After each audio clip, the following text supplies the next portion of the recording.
Some of us are outwardly successful, but inwardly feel unhappy and living a life lacking in purpose and meaning. The Necktie and the Jaguar by Carl Greer can help you discover what's important to you and how to go for it. For more information or to purchase the book, visit carlgreer.com. That's CarlGreer.com.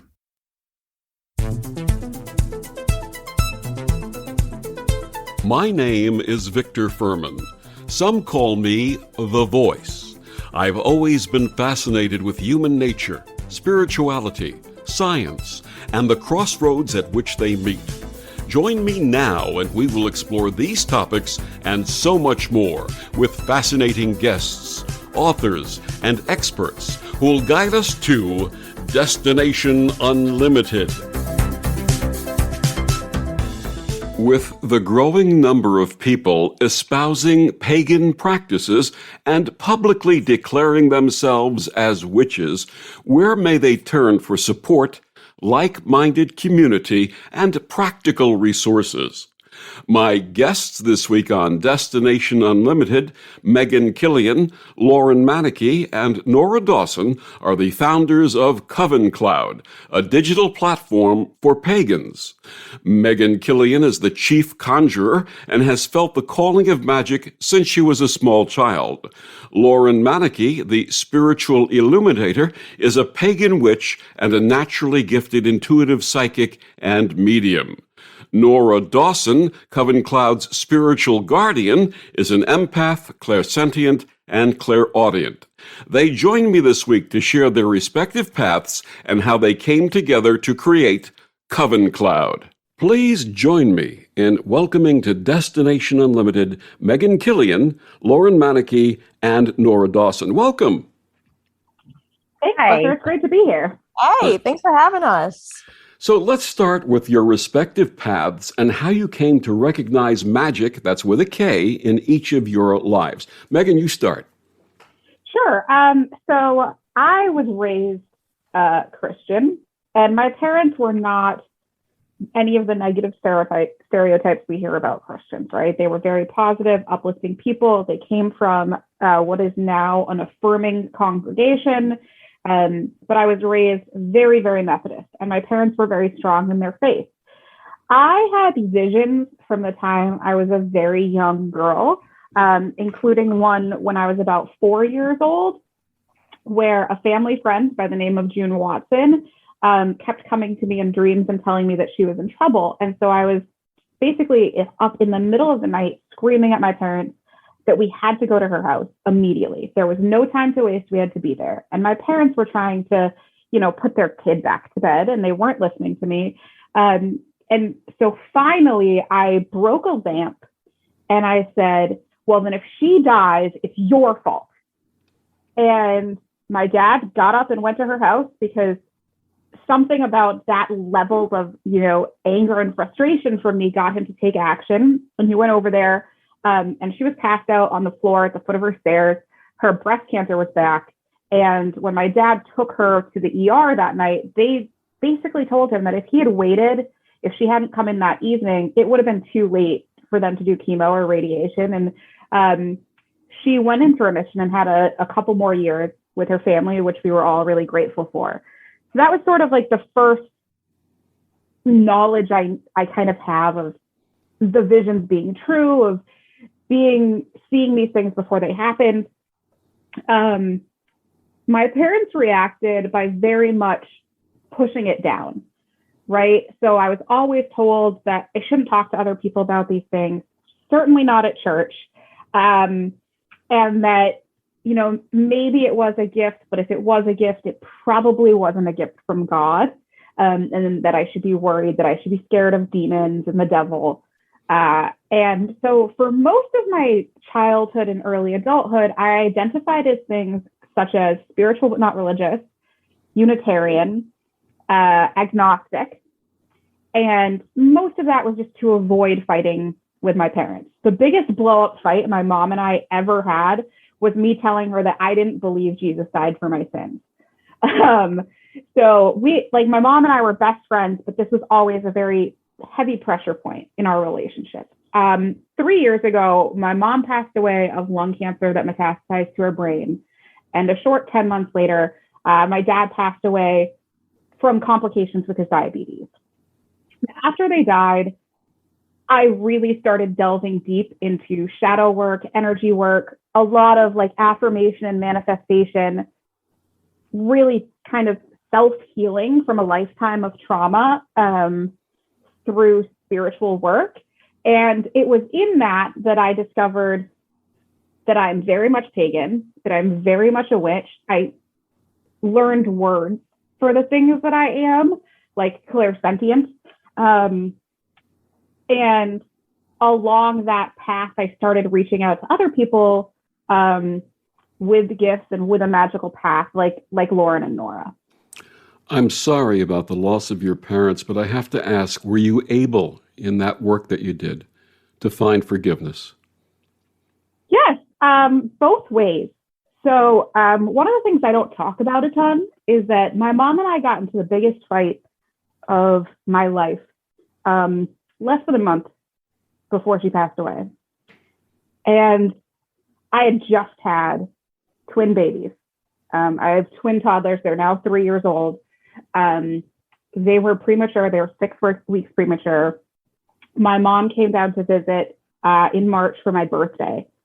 And she was smoking in my house with end-stage lung cancer, metastasized to the brain. And she and I got into a knockout, drag-out fight about her disrespecting my home and smoking around my newborn infant babies. And I think we both were not in great places at the time. I carry a lot of guilt around that fight because from my perspective, I knew she was dying and I couldn't manage it better. But also she knew I had just had premature baby twins. So through that work, I have forgiven my parents for a lifelong list of things, especially that event. And I have forgiven myself for quite a few fights, but especially that one. It's the self-forgiveness that's the most important, actually. Yeah, I mean, we are the only person that we have to live with for our entire life. Absolutely. Absolutely. Thank you for sharing that. Lauren, how about your story? Well, my story also started very young. I have always been a very vivid dreamer, vivid imagination. Even at a very young age, I remember being self-aware. And now that I'm older, when I look back at the thought processes that I had as a kid, I'm like, that's not necessarily normal. I've always been drawn to the occult and the metaphysical. But my first true exposure to this lifestyle and this pathway was probably when I first picked up To Ride a Silver Broomstick by Silver Ravenwolf in 98. I was about 7 or 8 years old at the time. And just as Megan had said, this was my first time actually having terminology and definition to some of the things that I experienced and some of the stuff that I was okay, really interested in. I kind of shut a lot of my gifts down when I was a teenager, just because going through your teenage years and being under a microscope in high school is hard enough. Try adding seeing things and having these prophetic dreams happen thrown into the mix.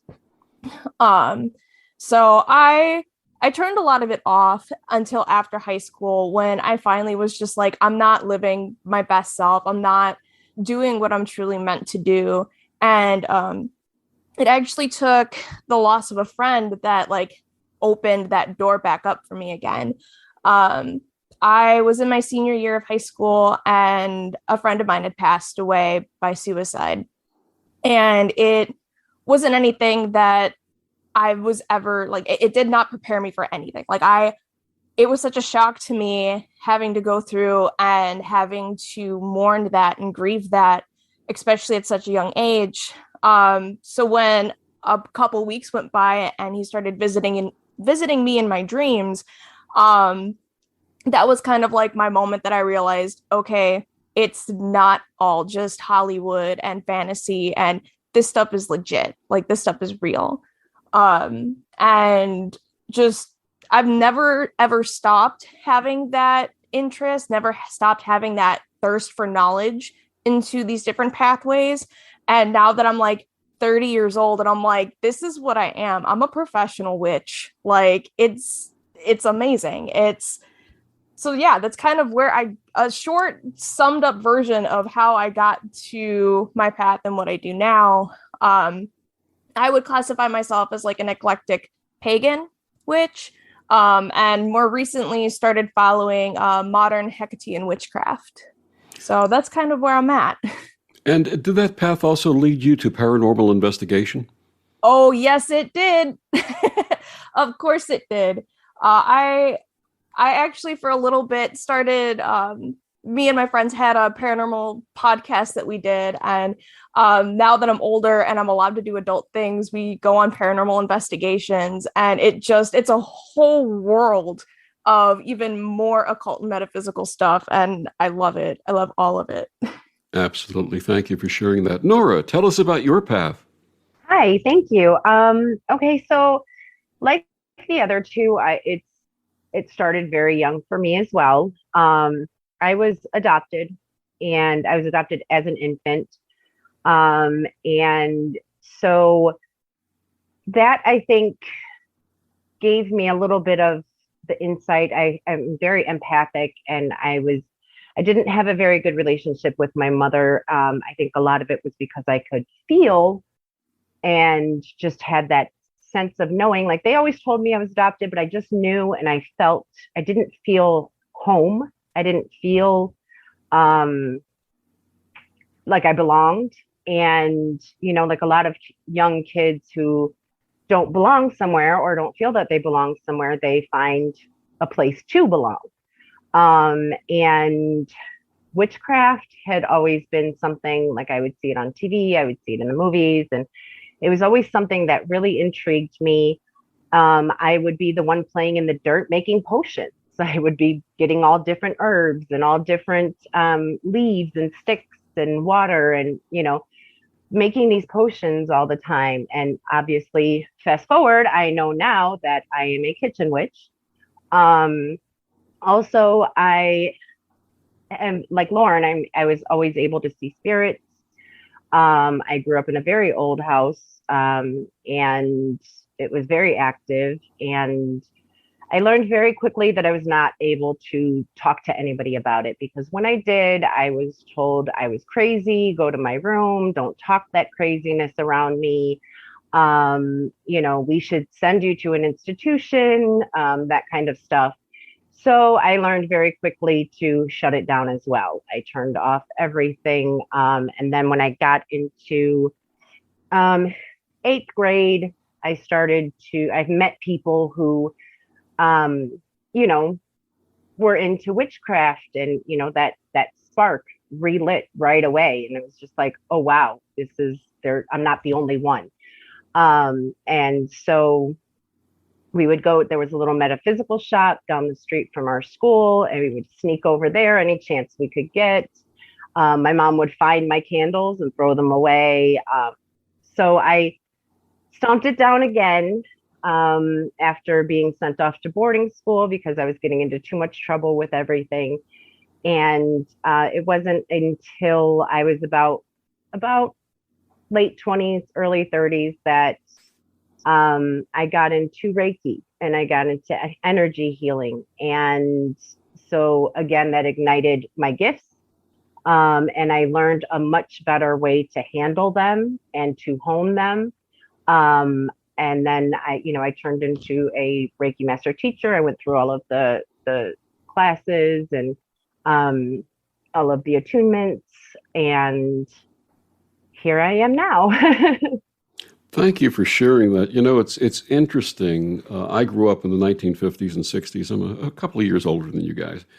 And one of the things that was happening back in those days is when someone would demonstrate any of what we're talking about, either we were told we had an overactive imagination, and I heard that a lot from my parents and from teachers and from others and from friends too, or was sent for counseling and was looked upon as being not part of normal society, I guess is the best way to say it. I know from personal experience and from others that I've connected with that this was problematic for so many. What advice would you offer the parents of young children who are demonstrating these gifts, who are listening to us right now? I would say, first and foremost, that you always have to come from a place of believing your child. Even if something isn't real and is the manifestation of some type of trauma or mental illness, it's real for them right now. So start there. And I would never tell a parent not to put their kid in therapy, because I think, honestly, we all need therapy. But I would say to be very, very careful not to put any shame on them and not to make them feel like you don't believe their truth. So always start with, I believe you, how can I help you? And introduce your kids to people who've lived their experiences. And I think this is true regardless of what you're raising your child in. If you have an LGBTQIA kid that comes to you, find them a mentor who is in their community. And if you have a witch kid, find a mentor from their community. Absolutely. Thank you. Lauren? So for me personally, I don't have children, but growing up as a very spiritually active kid, and I even witnessed us, even in my adult years, the experiences that they have don't, like you had said, Victor, they immediately, I was written off as being super dramatic or just that wild imagination. I would have these experiences and they would write them off immediately as it not being real or I'm playing pretend. And that even in my adult, I'm a full grown adult and I have these experiences. And if I share them with some people, they just go, oh, okay, well, Lauren's having one of her woo-woo moments. It invalidates a lot of my experiences and who I am. And my biggest thing would be just to be open about it. Don't shut them down. And I am a firm believer that counseling benefits everybody. And I did seek counseling for a while, and my counselor helped me understand my gifts and helped me be able to utilize them in a way that was healthy and led to healthy coping mechanisms. So I'd say be open and just listen and take everything in and speak from the heart when it comes to stuff like this. Absolutely. Speak from the heart and listen. Listening is so important. Norah, did you want to add anything to that? Sure. I have 3 boys. I have one, they're a little older now, but my youngest one has a lot of gifts. And, I'm going to just agree with the other ladies. The best thing to do is just listen to them and educate yourself so that you can help educate them. If you learn for yourself, not only are you going to help yourself be more real with your child, you're going to help be able to teach your child as well. And it's a learning process that you can learn together. You don't even have to have any gifts, but you can learn how to teach them to hone their gifts and you can learn confidence and how to teach the confidence with them. So I would say amongst everything that they've said, the one thing I'll add is educate yourself as well with their gifts or their differences. Absolutely. And I can speak from personal experience that one of the things that I carried forward from that time was my difficulty with self-love and self-acceptance until I became much later in life when my path reopened. And I recognized that what I was going through was something that was viable, that it was genuine for me, and that I was worthy of the receiving love and being loved, because I didn't feel loved when I was a kid because of these things that were going on. Let's change subjects. Let's talk about Coven Cloud. How did the concept of Coven Cloud came to be? So I came up with the idea for Coven Cloud over this past summer. And I split time between 2 homes. I have our main residence here in Florida, where we spend 75% of our time. And we have a second residence on Cape Cod in Massachusetts, where we spend about 25% of our time. When I'm up north, I have a strong community of pagans and witches. I have an in-person coven that I am a part of. And over the summer, we were doing tea and tarot every Saturday.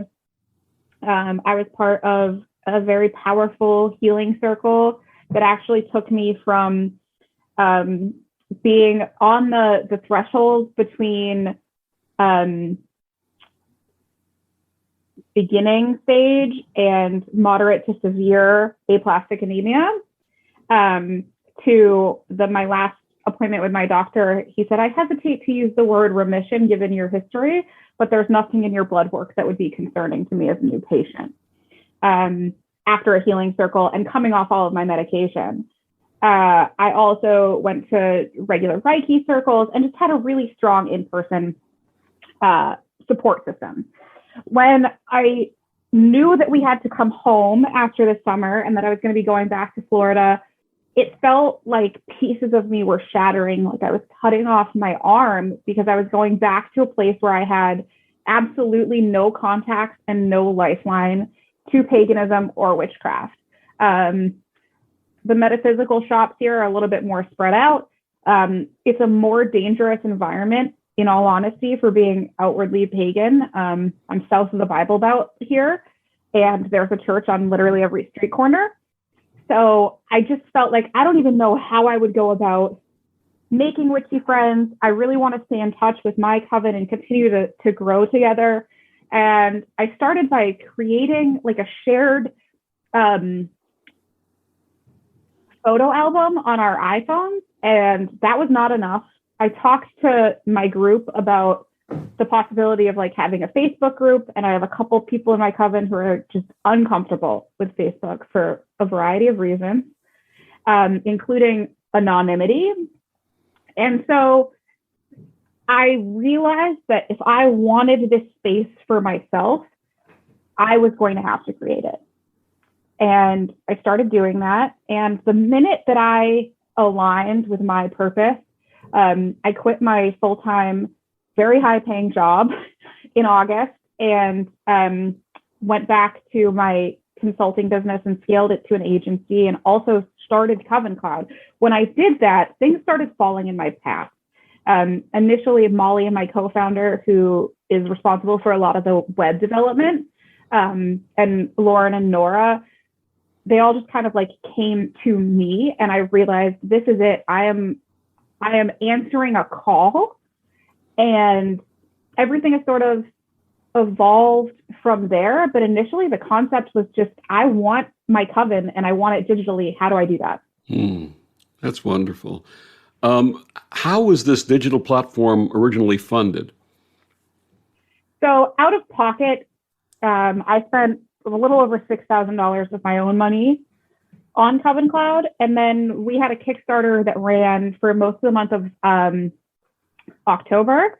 And we successfully funded on there. So we got a little over $3,000 out of that, which is what we're going to use to figure, like, that bought us time to figure out the sustainability of the platform, monetizing itself with ads and some premium memberships. We are currently kind of okay. No one takes any money out, so none of us are making any money off the platform today.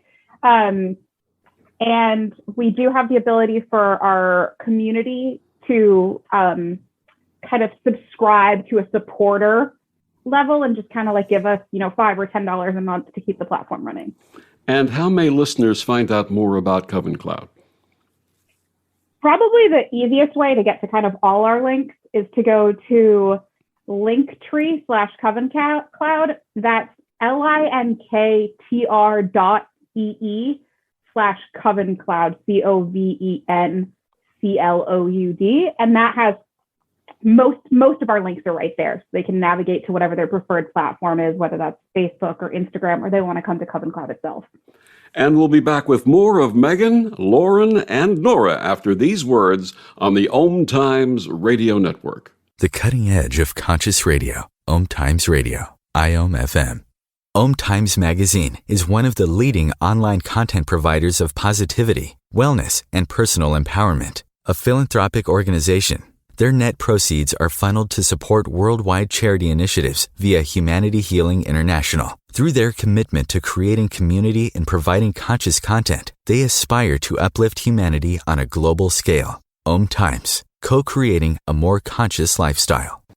Hey, Dad, your prescription will be ready in just a minute. Hey, Dad, your laundry will be ready in just a minute. Dad, your lunch will be ready in just a minute. Hey, honey, why don't you take a minute? When you help care for a loved one, you give them as much time as you can. But it's just as important to take time for yourself. AARP can help. Find free care guides to support you and your loved one at aarp.org/caregiving. That's aarp.org/caregiving. Brought to you by AARP and the Ad Council.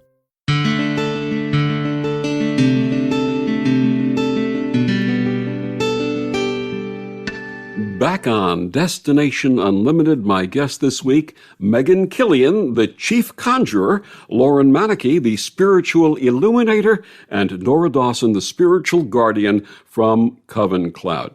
Let's talk a little bit more about the launch of Coven Cloud. Are you still in the beta phase right now? We are. And when is the intended launch date, full launch date?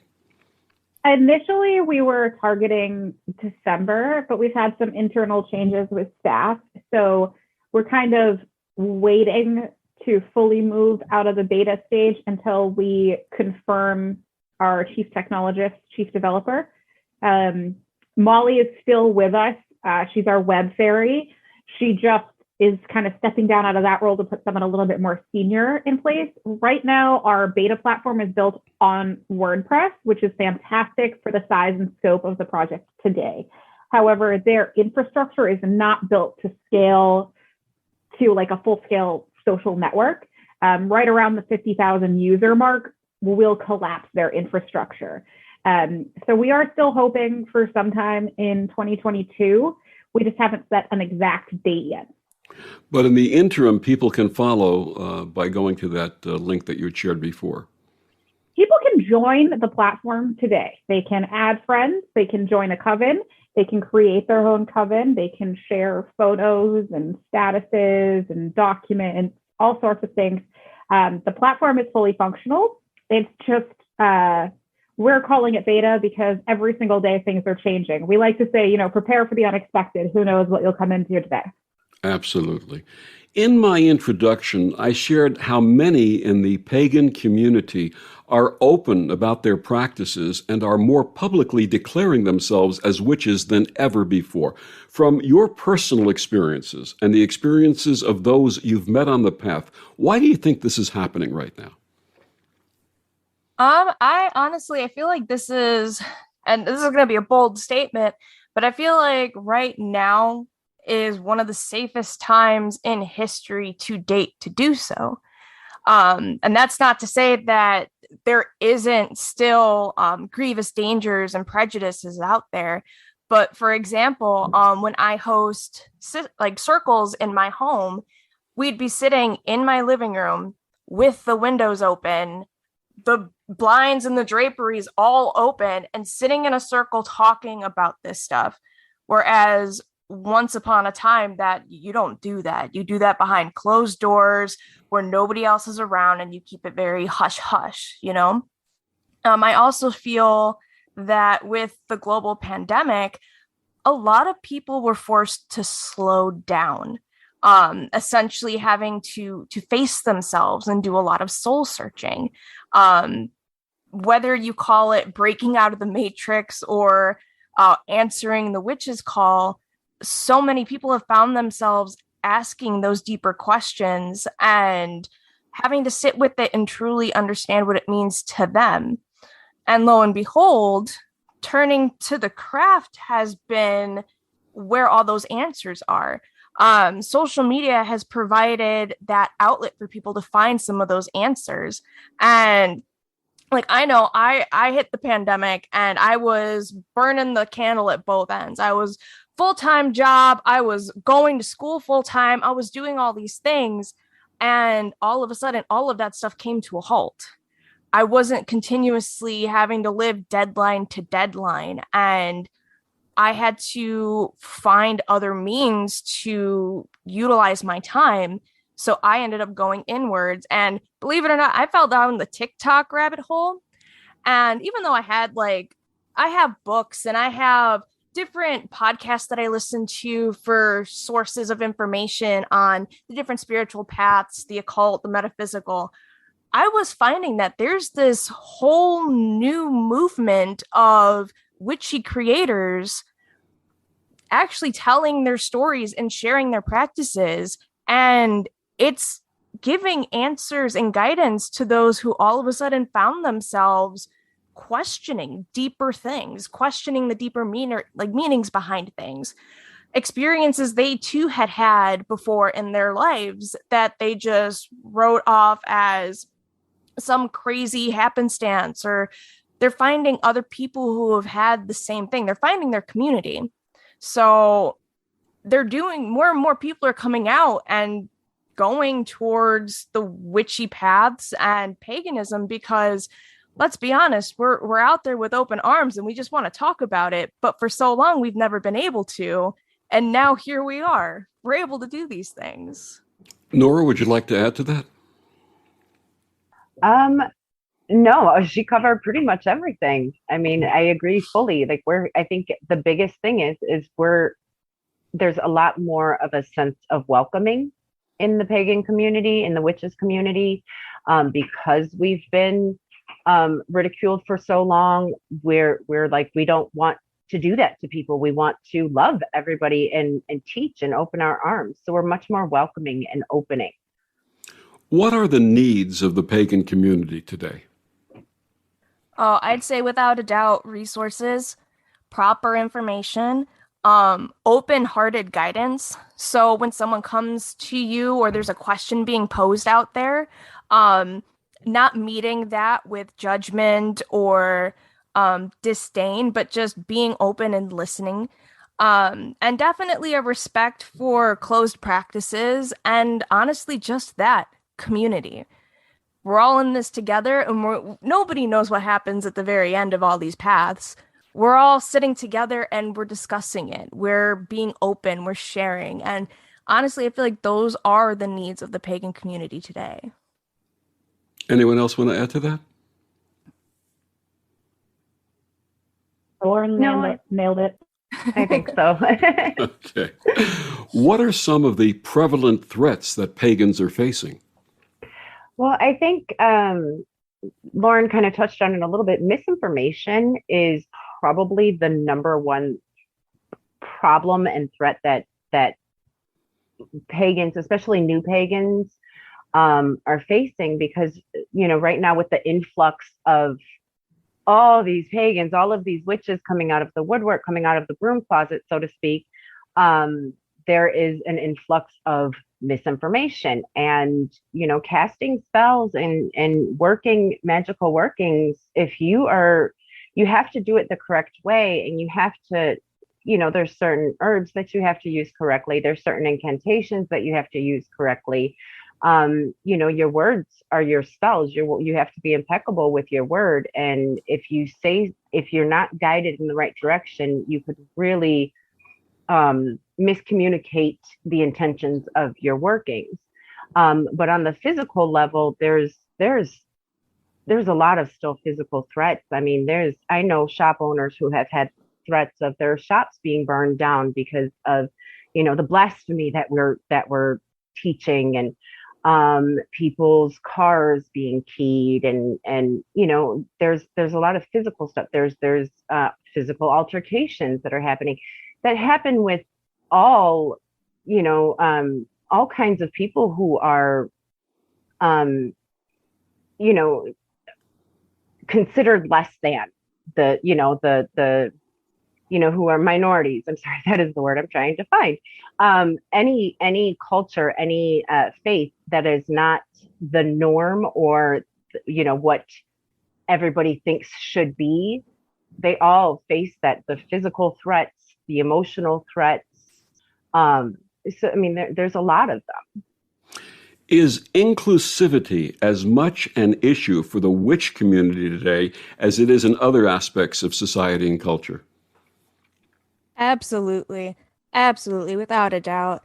And this is speaking as a bisexual, cis female pagan witch. So the answers I provide here can only be from that lens and that perspective alone. I cannot speak for other cultures, other lifestyles, other closed practices out there. So if there is something that I want to cross-reference, though, say I'm interested in looking into a deity that multiple cultures have seen references of, all the books, well, I shouldn't say all, but majority of the books that you find or the resources that you find aren't written from those in those perspective cultures.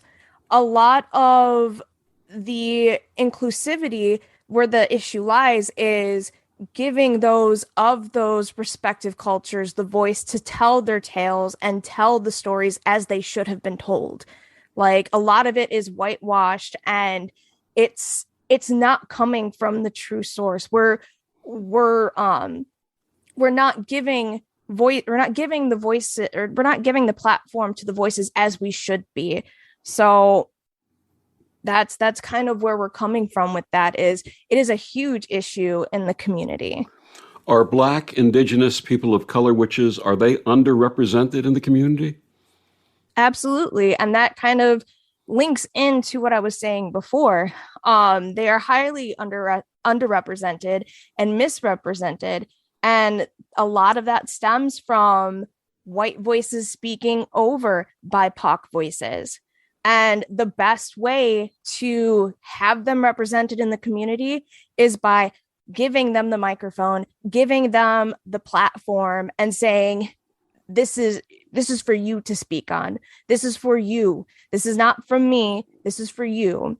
And that is why Coven Cloud is creating the spiritual advisory board that Norah and I are in charge of creating.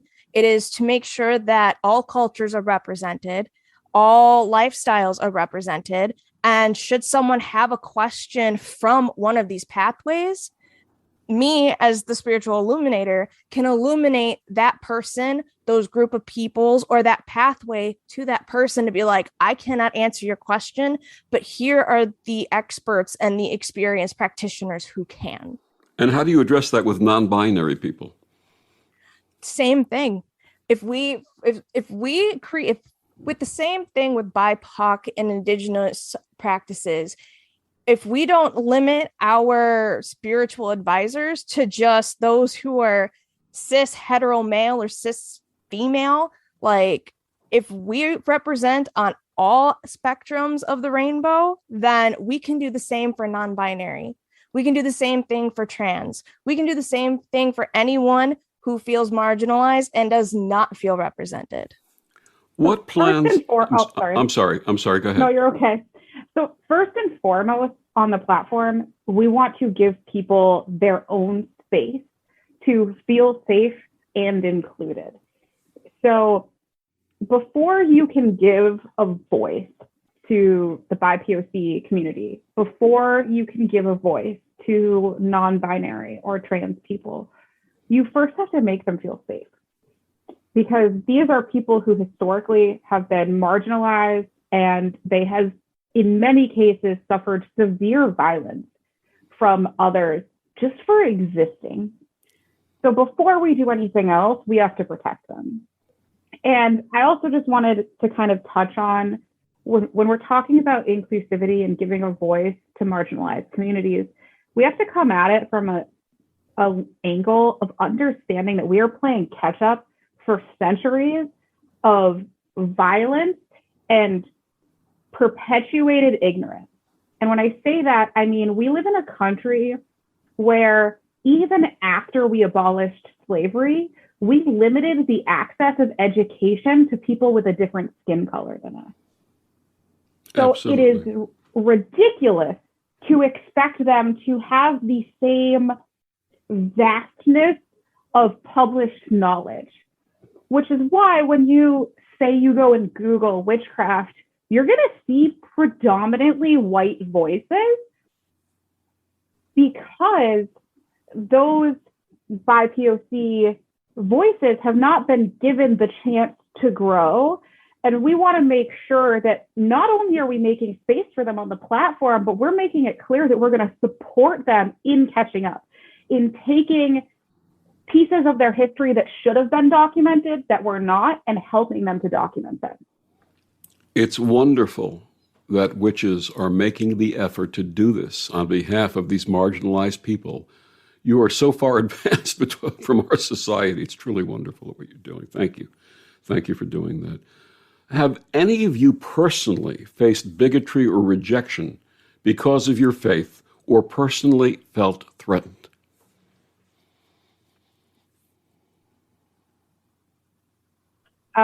So I can say that I haven't felt super physically threatened. But, I was telling my story about Massachusetts versus Florida, right? And when I'm in Massachusetts, not only do I feel comfortable being outwardly pagan, but I feel comfortable dressing the part, if you will. Mm-hmm. I have a level of nervousness around being outwardly pagan, just like leaving my house here. I will go and take off a necklace because I'm like, oh, should I really wear my, moon water necklace to the grocery store? Through my engagement with Coven Cloud, I have gained a lot of self-confidence around being a witch and being pagan that I didn't have before. So I'm much more confident in identifying this way and being open to answering questions and kind of having a quip back if somebody does say something derogative or negative. I've felt a lot of rejection, especially early on from my family. I tried to tell my mom I was a witch when I was a little girl, and she flew off the handle at me. And my grandmother came to stay with me for a couple weeks while my parents were actually going on pilgrimage to Israel and the Middle East in general. They had a couple different destinations. And my grandmother stayed with me for 2 weeks. And she was a very stern older woman. But when I was talking to her, she basically told me that I can follow any path I want in life, but that I need to watch the words I use with people. Mm. And for my mother, in her faith, which she believed full-heartedly with every bit of her being, she felt called to God the very same way that I feel called to witchcraft. In her faith, me saying I was a witch was me telling her that I was a devil worshiper. Mm. She was hearing something different than what I was saying. Yeah. And so I've learned a lot over, the last couple of years about meeting people where they are and explaining things in their terminology. I'm in marketing, so I talk a lot about jargon and using your ideal audience's jargon, using the words they use. And we've talked about this a lot in reference to Coven Cloud when we were talking about which words to use to define our platform. Do we say we're for witches? Do we say we're for pagans? Do we say we're for spiritualists? Oh, well, there's this small subsection of Christianity that goes by spiritualists, which isn't what we are, trying to define that. And so I've learned that the words I use to describe myself are not as important as who I am. And I think that's taken a lot of the fear and rejection away from my past. Absolutely. My guests, Megan Killion, Lauren Manicke, and Norah Dawson. We're talking about Coven Cloud. We'll be back with more after these words on the OMTimes Radio Network. Ascending Hearts is no ordinary dating site, but a spiritual dating site with a purpose, to link you with your soulmate. We engineer the serendipity so you can trust that you will attune with someone that has the same matching vibration as you. Ascending Hearts, the conscious dating site for the spiritually aware. Try Ascending Hearts for free. AscendingHearts.com.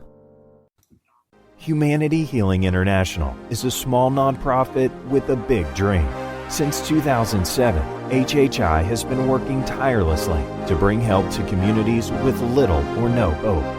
Our projects are not broad mandates, nor are they overnight solutions, but they bring the reassurance that no one is alone and that someone cares. To learn more, please visit humanityhealing.org. Humanity Healing is where your heart is.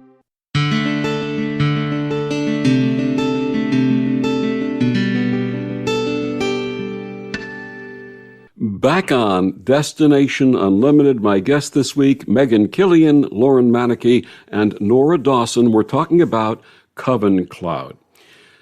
Is witchcraft compatible with other faiths? I think it very much is. Witchcraft and Wicca are two different things, right? Witchcraft is a practice. Wicca is a religion. Witchcraft and Wicca are very, very compatible because Wicca is built around this practice of witchcraft, right? But, if you had asked me 2 or 3 years ago if I thought Christian witches were really a thing or if they could be a thing, I would have been like, absolutely not. Christianity is patriarchal, it's negative, it's hateful. And through Coven Cloud and through getting to know people and having more conversations with people of various paths, I have realized that was an ignorant viewpoint of mine. I have my own deities that I worship. God with a capital G is just one of many deities people can worship. And if that is someone's deity, I need to respect that. Now, there's a subset of that, which is I will not respect you subjugating other people ever. But I will accept that, your faith can be different than mine, but you can still practice witchcraft. And there are certainly a lot of faiths that are very compatible and philosophies. The person that we're interviewing for our chief technologist role is very, very Buddhist and dabbles in witchcraft and the occult.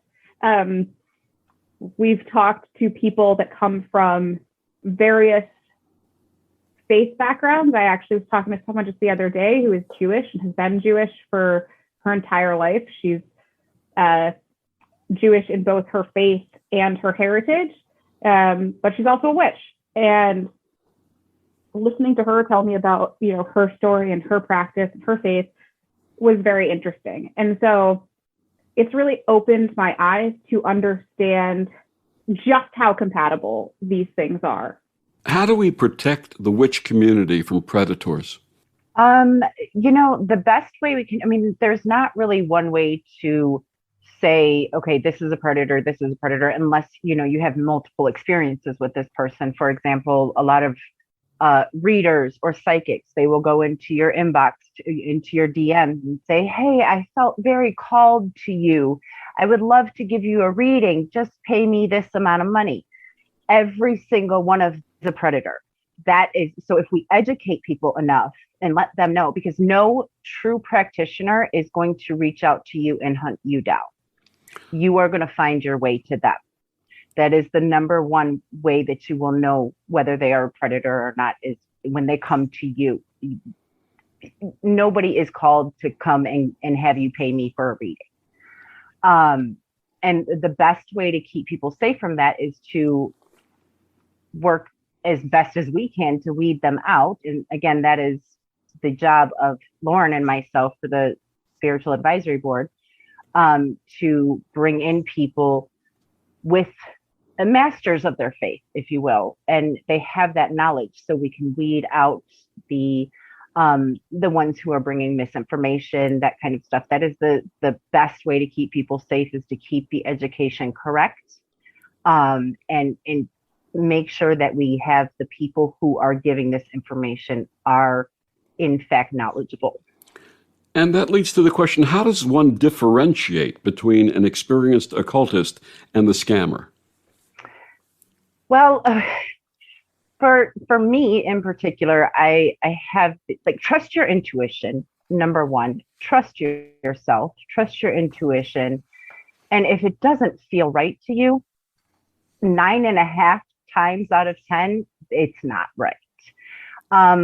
But again, that's more of a metaphysical way to figure that out. But again, if they're going to come to you and approach you and ask you for money for their services, now I'm not saying that anybody who has a gift should not be able to charge for their services, but you don't hunt people down for it.